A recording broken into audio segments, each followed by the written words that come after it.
Venom is fast with his grapple, and has an ability that can instantly gain him a ton of health, similar to Hammond in Overwatch. Venom can climb and stick to walls, and his tentacles can deal headshot damage. Comboing Venom's abilities together is super satisfying and can get you some really clean dive kills. They have no idea.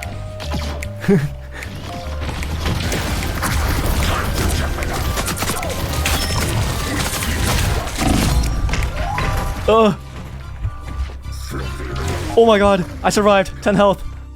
Next up is everyone's favorite healer, Jeff the Land Shark. It's obvious that they've done everything they possibly could have done to make Jeff as cute as possible in this game, and it worked. Yeah, Hawkeye's insane. Yeah, Hawkeye's not easy. Okay, wait, what's the next map we can show off? Oh, maybe a different Wakanda map? Everyone loves Jeff, and he's actually really good too. His healing output is extremely high, being able to easily solo heal an entire team. His hide and seek ability allows him to swim in the ground, easily being able to hide and run away from danger, while being really fast. Jeff's ultimate genuinely had me laughing the first time I tried it. He gobbles up everyone in a large radius, and then spits them out. His ultimate is insanely good. I've seen so many people get spit off of the edge of the map or gobbled up right off of the objective. That wasn't even half of the characters. I'll leave the rest of the characters up to you to discover. There's really something for everyone in this game. Finally, moving on from the characters, let's talk about team-up abilities. Marvel Rivals has a mechanic called team-up abilities, where combining certain pairs of characters activate extra abilities or bonuses, and all have unique animations and functions. Some of these team-ups are really cool. Venom can be seen giving Spider-Man and Penny Parker symbiote abilities, Magic giving Black Panther and Psylocke the ability to tap into Limbo and rewind time a few seconds.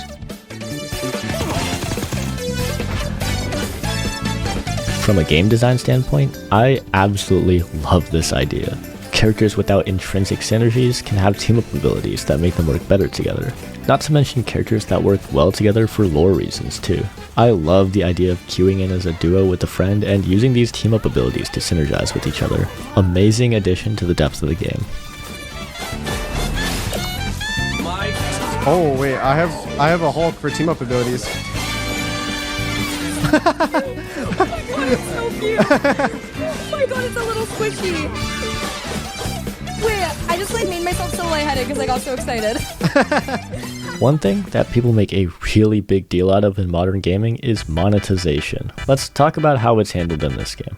As usual, there's a bunch of different currencies that try to make things as confusing as possible, so I'll try and sum everything up in simple terms by just using the equivalent USD conversions for everything. First of all, they seem to have learned from Blizzard's mistakes and promised in their devlog never to put any power behind a paywall. That means no characters and battle passes.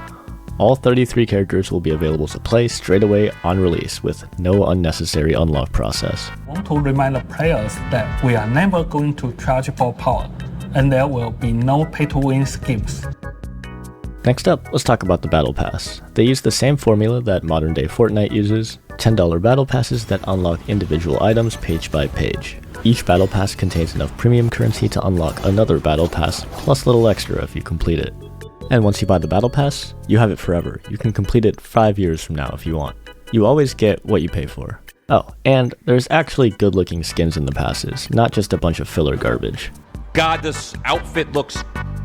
Yes! I want to be like this guy when I grow up. I'm 30 years old. I personally think that this is the best way to go about battle passes. Not sure why other games are so stingy with putting premium currency or any good cosmetics in these things. Let's talk about the shop. Premium skins in this game are typically 14 USD. Or you can buy bundles with the skin, matching intro, player card emote, and spray for 16 to 18 USD. There was a higher rarity skin for Hulk, which had 3 new looks on his skin, one for Bruce Banner, one for Hulk, and one for his enraged version. This one was 20 USD, and I'd assume any of the other high effort skins in the future would go for around this much. In my opinion, the pricing is pretty good for the quality of the skins they're putting out. These skins all look great and feel unique. And just look at this Psylocke skin, they definitely knew what they were doing when they made this. I'd love to see custom animations and sound effects on any premium $20 skins in the future. Overall, I like the cosmetics. Nothing functional is paywalled, and the pricing seems not too aggressive. Battle passes are also done correctly. Let's get back to gameplay features with a quick overview of the maps. Marvel Rivals will launch with 8 maps, all uniquely themed on iconic Marvel locations. Upon the little time I had to play, the maps feel well designed, featuring certain destructible structures and dynamic movements. Some of the maps will entirely morph over the duration of the match, changing the different power positions on the map. What's low ground one moment might be high ground the next. Wait, can we not? Wait a minute. Wait, am I gonna get crushed? Wait.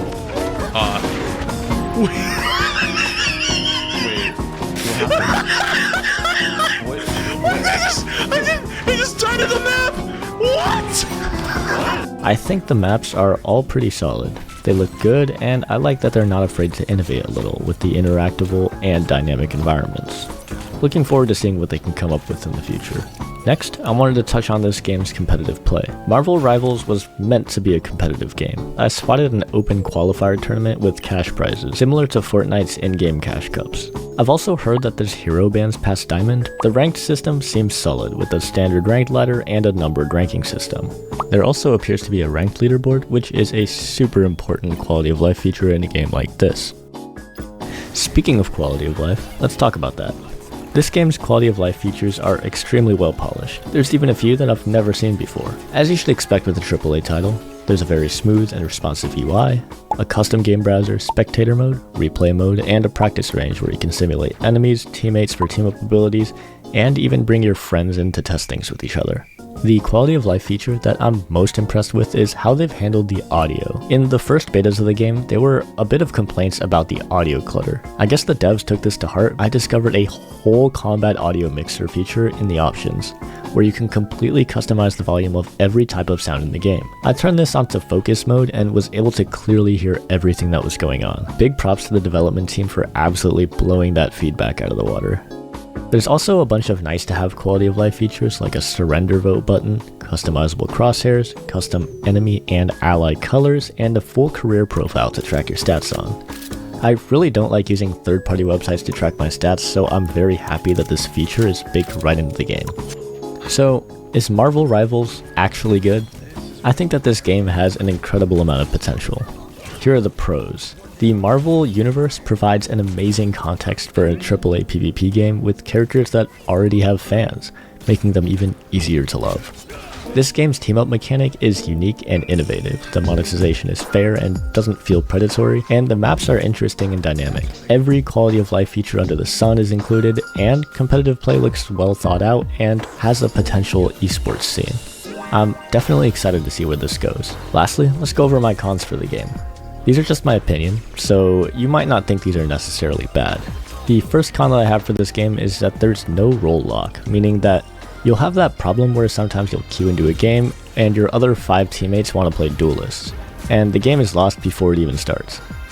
The other downside is for organized tournament play. Will this game have to go through its own GOATS meta to teach the developers about role lock? On that same topic, no role lock means no role queues, so if you queued up a game with the intention of playing a certain character, sometimes you'll have to play something else that you might have not wanted to play because the team needs a different role.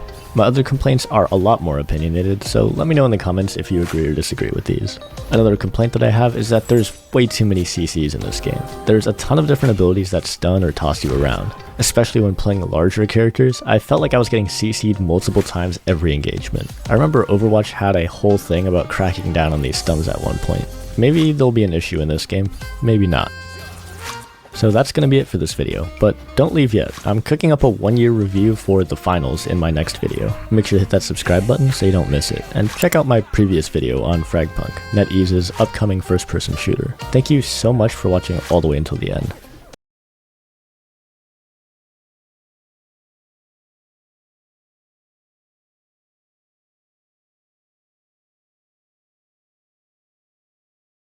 Overwatch. Good old Overwatch. Overwatch Rant was the first real video on this channel to get any amount of views. And for good reason, because I made it when PvE was first cancelled and Overwatch 2 had no reason to exist. The entire thing was completely pointless. It was just a glorified shop update. Anyway, I wish I could tell you that things ended well for me, that I quit Overwatch after this controversy and I used my time for a more positive experience. And I fucking wish. But yeah, I've unfortunately been consistently playing for the past 2 years, so I've experienced every bad decision and choice they've made. So let me list off a couple real quick. Number 1, Mauga sucks. He is fucking boring and has horrible game design. Number 2, please stop giving Mercy and Kiriko skins. Kiriko is the worst written, most OP self-insert bullshit I've ever seen. But I still would rather her get skins than Mercy, because whenever Mercy gets a skin, all the fucking shitty Mercy bots buy it and infest my games going 1 to 20, providing no fucking value.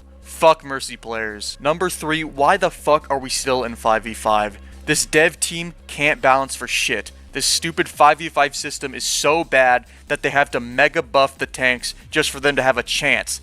And then they still take 1 month to fucking fix them. Number 4, remove Widowmaker from the fucking game. I play on both console and PC, but let me tell you, on console, unfortunately, she is the most annoying, disgusting thing in the fucking game. The most broken, point-and-click adventure, stupid fucking piece of shit. Just dive it, just dive it. If I'm tank and I dive the Widow, my team will get fucking rolled and died. If I'm DPS and dive the Widow, she'll get fucking 1 piss droplet of health, and my entire kit that I used to get to her in the first place will be wasted, and I'll get fucked by her entire team. If I'm support, what the fuck am I supposed to do? I'm not fucking Frogger. I'm not gonna do anything on Lucio, especially not on console. Man, if only there was another tank to hold down the fort while I dive the annoying Widow and kill her, that would be crazy. It's very hard not to shit on this game considering the state it's been in for the past 2 years or so. The main reason I even thought about talking about this game again is that Marvel Rivals is going to come out in a couple days. And although there have been many arguments about what this game means for Overwatch, but I do believe it will affect it in some way. This game has been getting hyped up for the past couple of months ever since they released the beta and people loved it. If it turns out to be a 10 out of 10 perfect game, then Overwatch is cooked. The only reason some people have been taking Blizzard's shit is because there's no other alternative. There has been no attempt to try and release a game like Overwatch. Conqueror doesn't count. But finally, we are given something that could actually be good. And if it is, I'm dropping this game harder than a newborn baby. This shit looks fire. Anyway, most of the arguments I've seen have been like the same 3. Oh, it's an unbalanced mess. Oh, it's gonna die in 3 months. Oh, it has no soul. And I'm like, bro, have you played Overwatch? The soul has been sucked out of this game years ago. And also, I've seen this a lot on TikTok. Why do you want this game to fail? This is a winning scenario no matter what happens. If this succeeds, then we actually get a good team hero shooter that won't make me want to blow my brains out. And even if it's not a smash hit success, it should still be enough to maybe get Blizzard off their fat ass and start caring about Overwatch again. They might actually have to try now that they have some damn competition. We do not lose if this game succeeds. I do not understand why people want it to fail so badly. If I had to fucking guess, it's the people that spend their entire paycheck on skins that want this game to fail, because they've been blindly supporting this shit game, making it so that Blizzard doesn't have to try, because no matter what they do, they can pump out a Mercy skin or two, make a ton of fucking money from these bronze boosted bitch Mercy troglodytes. And if this game succeeds, then that means they just wasted all their money for nothing. Honestly, that's not directed towards all Marvel rival haters, mainly just Mercy mains and morons who use the shop. Fuck Mercy mains. Anyway, at least this game won't have Widowmaker. Fuck! Never mind, I get it now. Fuck Marvel Rivals. In reality, I fully believe we need to fire these shitty fucking Blizzard devs. They can't balance better than the shit I left in my toilet. They had to resort to copying Fortnite just to draw in some players, and that shit was actually the most fun I've had in this game for a long time. Also, stop releasing new heroes. I don't fucking care. Just balance the ones that are already in the game, please. Hazard looks fucking dumb, and his kit is even more dumb. I like his voice, but I just don't think it fits. Also, the freaks look fucking stupid, even for punks. Also, where did the animation budget go? God damn. Oh. You already have the Los Muertos gang, and they look way better. I'm sure there was an advantage to building a fat robot, but for the life of me, I just don't see it. Okay, let me just update this video real quick. Malga would kill me. Venture, get a skin first. Loser. Juno. And Hazard.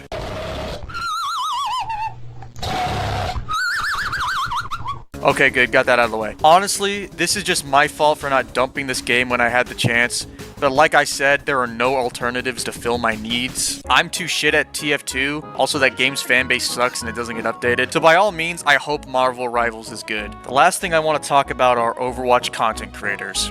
I hate almost all of them. They really are the bottom of the barrel when it comes to anything. The only ones I like are GS Raider, Frogger, and the Watchover. Wrong! GS Raider just tells it how it is, and granted, everything I said about Widow he said a million fucking times over, and just these 2 newest videos alone, perfectly addressing everything I fucking hate about that stupid character. Every video he makes is fucking hilarious as well. I am especially enjoying the VOD reviews, and even submitted one myself, and I hope he reviews it and tears me into fucking shreds. That was like a month ago, that shit ain't happening. Frogger is on the complete other side and makes 0 toxic videos while also being entertaining with great editing. But also, fuck him for creating the stink wave of Reddit Lucios that I get every game that do fucking nothing. Lucio isn't made for healing. Yeah, I know he isn't. Well, also, he's not made to go 2 to 10 with 1000 damage. And then finally, the Watchover. He just makes more informative and technical Overwatch videos, which are very nice to watch. That's all. All other Overwatch content sucks ass. Okay, last thing I forgot to mention.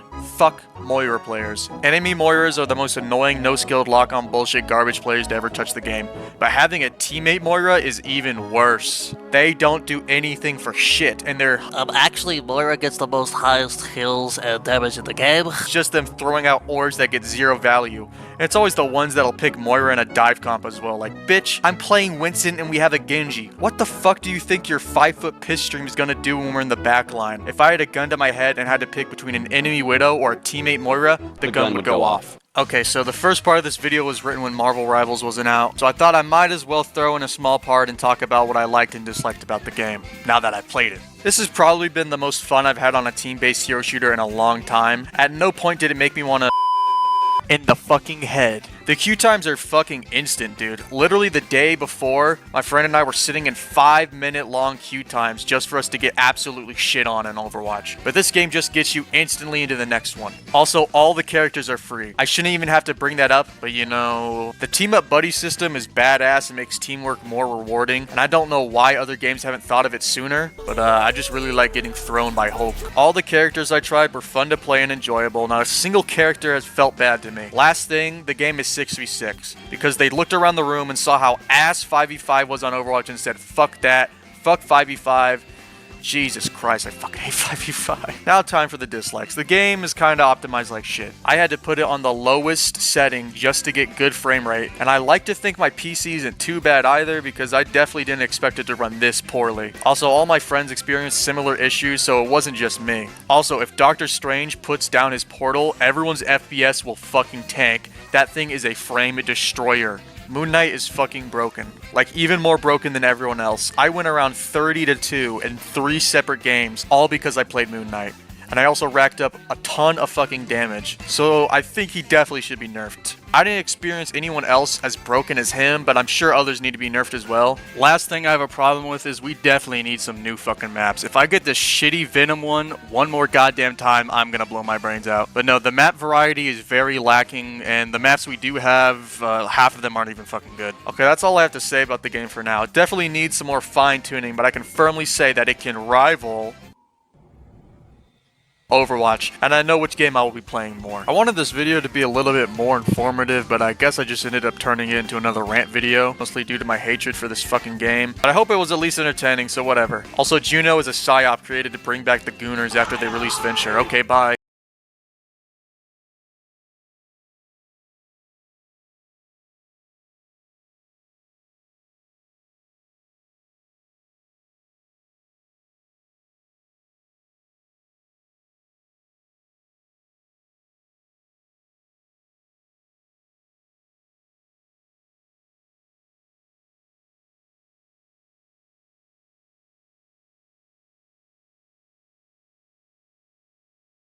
A couple of years ago, I made a video on this channel called My Plan to Quit Streaming. And in that video, I talked about how I started a company called Off-Brand with the idea of making events for not just myself, but other creators. And that company was mostly made up of former Beyond the Summit employees.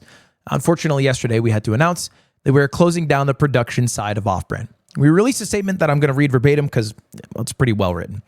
When we started Off-Brand, our plan was to help creators bring their ideas to life. For many creators, we did that, and we're proud of everything we helped create.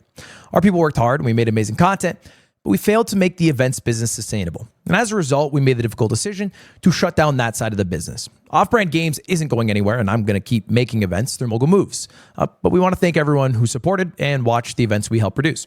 If you're looking for talented folks in production, please check out. We have a sheet that has a lot of the people listed. I've already had a lot of people personally reach out interested.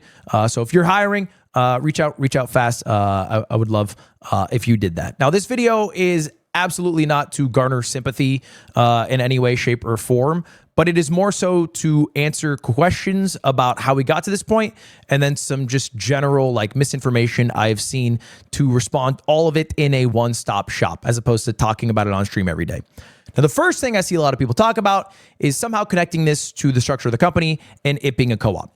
The most annoying people in the world are going to blame this on Ludwig turning Off-Brand into a workers' co-op. I've seen a lot more people worried about these type of people than those type of people actually existing. But I mean, simply put, this is almost completely irrelevant to the structure of the business. The structure of the business, in fact, is also still in place, right? Off-Brand Games is still a co-op, and it would only ever change if all the employees wanted to change that. But the real issue was the business model. Now, the business model wasn't working, wasn't making money. And the main difference, if you have like a traditional S corporation as opposed to a worker co-op, is it's easier to get outside investment. But I don't think outside investment would help a failing business model. And we know that because it happens all the time. Like esports, they have a bunch of outside investment, but when that VC money dries up, it shows that the underlying business model isn't working and they have to change their business model. We did that without the outside investment. And of course, outside investment can help, like with an initial runway, because most businesses don't make money in the first year. But instead of finding that money from the outside, I personally invested. I used my own money. We'll talk about that in a little bit. The next thing I see being asked a lot, God, that sucks, but they got to do what they got to do. They put on amazing stuff. I wonder what Germa's going to be up to. A lot of people are curious what Germa's going to be up to. And Germa's talked a bit about this on his stream, but about 6 months ago, I think, maybe a little more, Germa stepped back from Off-Brand Productions to just deal with some stuff in his personal life. He was an irreplaceable part of Off-Brand. Like, he adds a creativity that I think is one-on-one. I don't think I've ever seen it in another human. You don't get Doug Shufflethon without the mind of Jeremy. You don't get like unpaid intern without the mind of Jeremy. He's a super talented guy. But as far as like, does this mean he's a full-time streamer or whatever? That is for Jeremy to speak to. But it shouldn't functionally change how his life was operating in the coming 6 months based off like the past 6 months when he initially stepped back to like have some more time for himself. Hope that makes sense. Next thing I'm seeing a bit of, is this because the YouTube contract is over? Kind of the same answer as the worker co-op versus the S Corp. The YouTube contract allowed me to have a lot more money to like invest in places, right? And invested in various things, whatever. So I don't have a big sum of money to, keep it rolling for a year, 2 years, whatever. But even if I did, whenever that money runs out, again, underlying business model was not making money. So let's talk about why it wasn't making money. Now, a lot of people are hypothesizing that it's because events don't make money. But that's not actually true, right? They don't necessarily sometimes make money for me as the creator directly. If I spend a good example, $1.5 million on chess boxing, but I only personally make $1.25 million back, you might think of that as a $250,000 loss for me.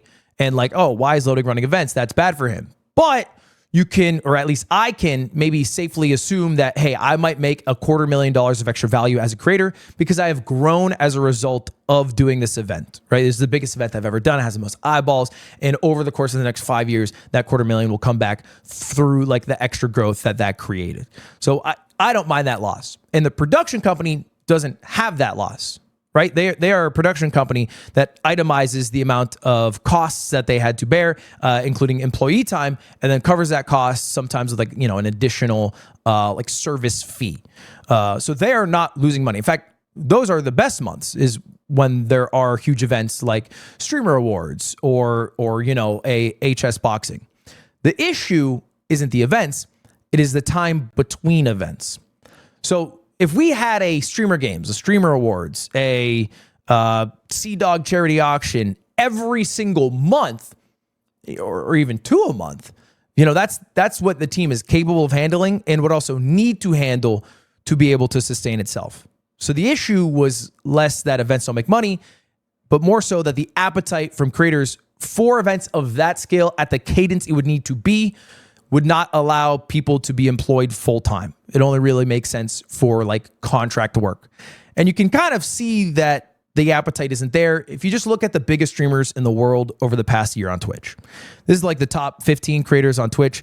And you can see here, nobody except for Kai on this list is doing big events.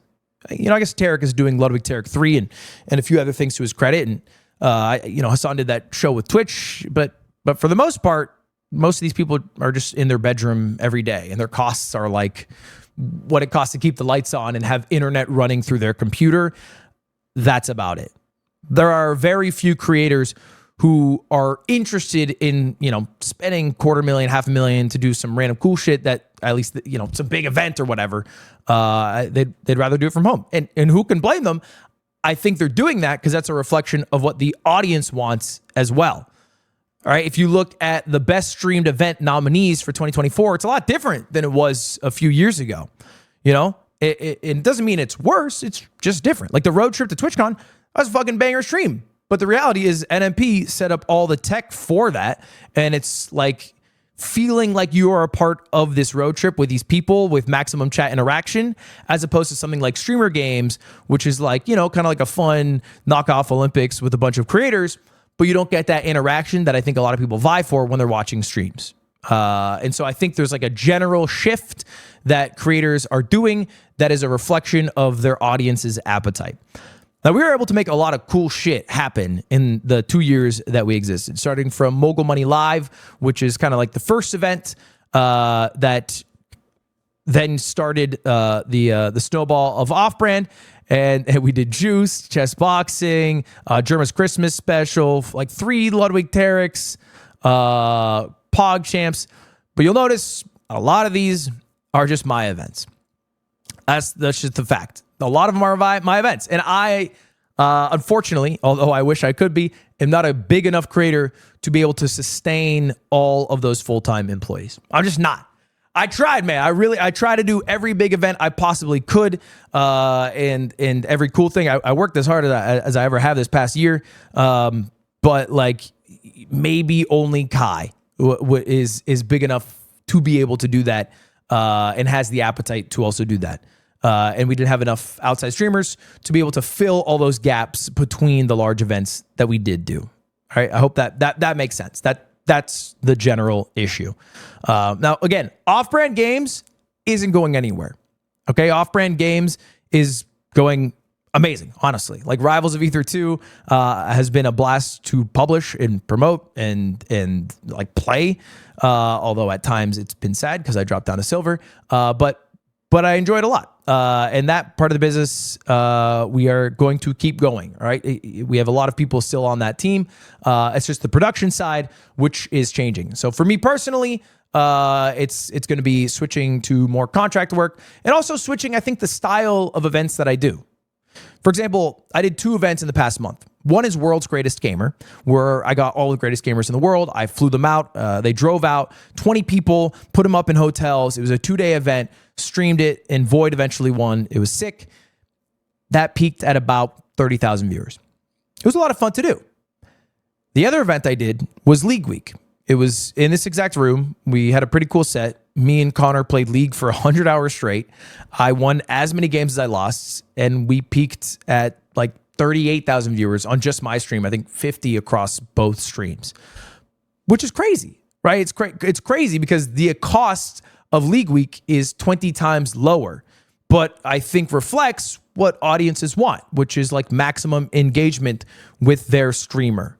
That doesn't mean I'm going to stop doing events because I still really like doing things like Streamer Games. For me, that's like fucking winter vacation when you're in school. It's like that's the shit that I do look forward to doing.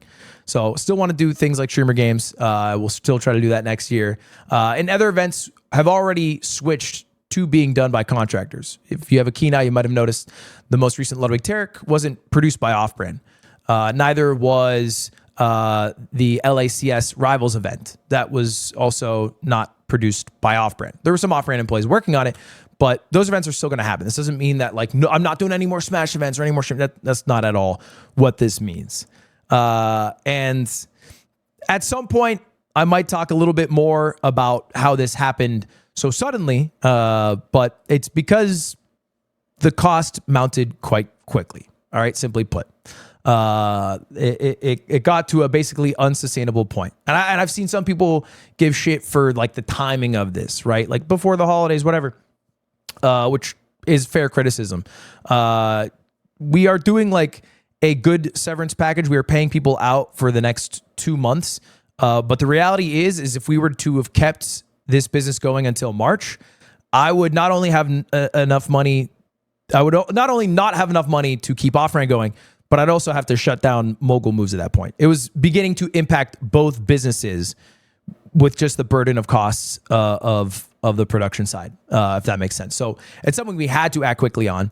And if we were to delay breaking the news to the employees, you know, maybe you could announce this after the holiday break and sit on it, then they would just have less time to find work. So obviously the timing is not ideal, but we did it and we acted the moment we found out the information that, hey, by March, if we don't do something, everything is going to shit. Okay, so it was really an act now or act never situation. But anyway, that's it. Again, I'm gonna link the staff spreadsheet in the description. If you are hiring, please check it out. And if there are any questions, you can throw them in the comments. Maybe I'll make a follow-up video or talk about it a little bit on stream. But that's the main deal. Sad day, but tis life. Tis life, and you know what you do? Keep moving, because that's what the globe does. All right, see you later. Have a good one. Goodbye, everyone. See you later.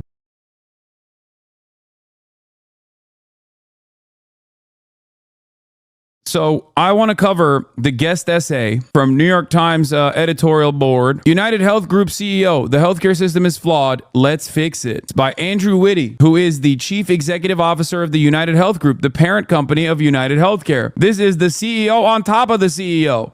The big dog, just so you understand. And he wrote this article, and the article had 2.5 thousand quotes, comments, and they had to close the comment section because they didn't like what the New York Times readers were commenting. This person is the top dog, the person who wrote this article. Let's take a look at what he said. As Brian Thompson's family, friends, and colleagues mourn his killing, we are bearing a grief and sadness we will carry for the rest of our lives. Grief for the family he leaves behind, and grief for a brilliant, kind man who was working to make healthcare better for everyone. Absolutely no one believes this. We greatly appreciate the enormous outpouring of support for Brian, who ran our health insurance business, United Healthcare, as well as our wider company, which I lead. Yet we are also struggling to make sense of this unconscionable act and the vitriol that has been directed at our colleagues who have been barraged by threats. No employees, be they the people who answer customer calls or nurses who visit patients in their homes, should have to fear for their and their loved ones' safety. It's gross that the CEO is once again using regular working class people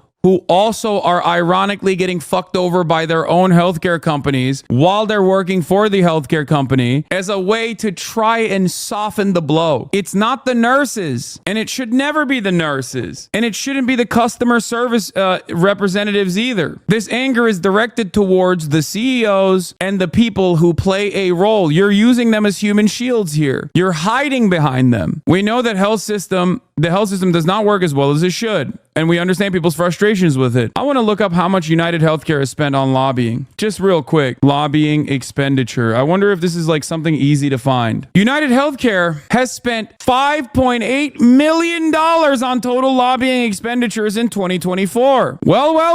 So we do know why the health system does not work as well as it should, and we understand people's frustrations with it. That rings a little hollow when you think about this. This is the direct money that United Healthcare alone has spent on lobbying alone. These are direct funds. This does not factor in the conferences, the wheeling and dealing. This does not factor in other healthcare, for-profit healthcare groups that also play a significant role. This does not factor in industry-specific lobbying groups. This is just United Healthcare just for 2024, this past election cycle. Please understand, the number across the board, industry-wide, is significantly higher. Let's take a look at healthcare lobbying in general. When you look at the sector profile for health, it goes up to 562,332,190. 48% of the number of lobbyists are former government employees as well. Once again, this still does not factor in, this $500 million does not factor in all of the issues. This does not factor in how much money they're spending on top of this. This doesn't factor in the ad spend.